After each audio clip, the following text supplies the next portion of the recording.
Maha Esa, karena atas rahmat dan ridho juala kita dapat berkumpul di sini di dalam rangka menghadiri acara peresmian Rumah Potong Hewan Ruminansia Modern Kota Palembang. Puji syukur ini diiringi dengan doa dan harapan semoga kegiatan ini dapat memberikan semua kebaikan dan manfaat untuk masyarakat Kota Palembang. Rumah Potong Hewan Ruminansia ini berada di kawasan luas 10 hektar, Pak. Di lokasi ini selain UPT RPH ada juga kantor Dinas Pertanian dan Ketahanan Pangan, ada UPTD Pusat Kesehatan Hewan, dan ada UPTD Kesehatan Masyarakat Laboratorium Kesehatan Masyarakat Veteriner.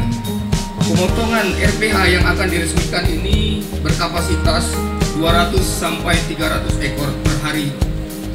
Sedangkan kebutuhan Kota Palembang hari-hari biasa mencapai 40-60 ekor. Dan yang baru masuk di RPH ini itu baru 18 sampai 20 ekor, Pak. Artinya baru 40% selebih.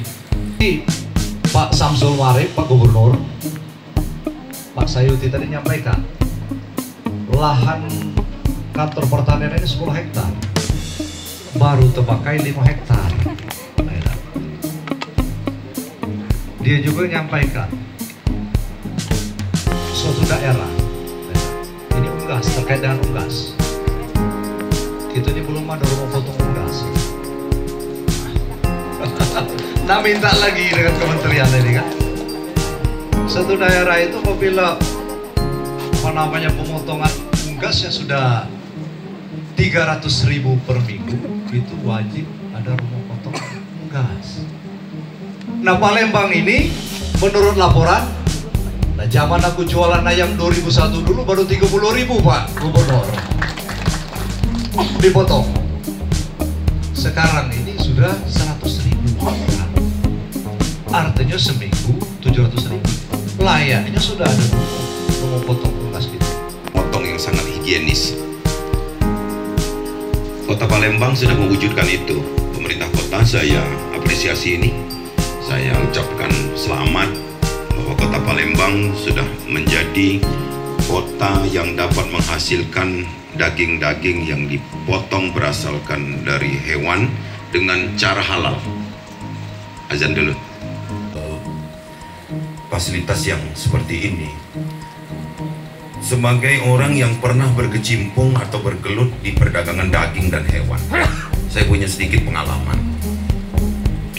bahwa dari tahun 96 jumlah yang terdaftar daging yang dipotong melalui RPH itu nggak bertambah. 40, 60, 40, 60, bulan puasa naik 80, paling tinggi 120. Dari sapi utuh dipotong menjadi karkas. Penyebabnya satu, Pak Direktur, Pak Wali, penegakan hukum. Ini saya butuh betul perhatian dari pihak polisian. Karena Palembang ini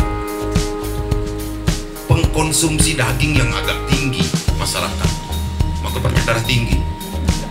Jadi pemakan daging kita ini. Tapi masuk dari mana? Nah ini, bahwa Kota Palembang berbatasan dengan kabupaten kota yang lain yang jalannya tidak hanya jalan poros, ada jalan tikus, ada jalan air, bahkan ada jalan. Masalah halalnya ini BPTH juga punya peran. Siapa jaminnya? Kadang-kadang juga nemu di jalan. Siapa yang jamin? Kita selalu bicara tentang syar'i, kita bicara tentang halal dan thayyibah. Tapi kita tidak pernah tahu daging yang kita makan ini apa. Siapa yang motongnya? Yang kedua, yang menyerupai daging sapi juga banyak, Pak Wali. Tertangkap di Bakauheni itu kan sudah terfilter dari sini. Berarti lewat kita kalau tertangkap di Bakauheni itu. Yang mirip daging sapi, tapi bulunya agak panjang-panjang. Hewan asal daging. Di mana di RPH ini juga ada BPJH yang mengontrol halalnya. yang mengontrol kesehatannya banyak dokter.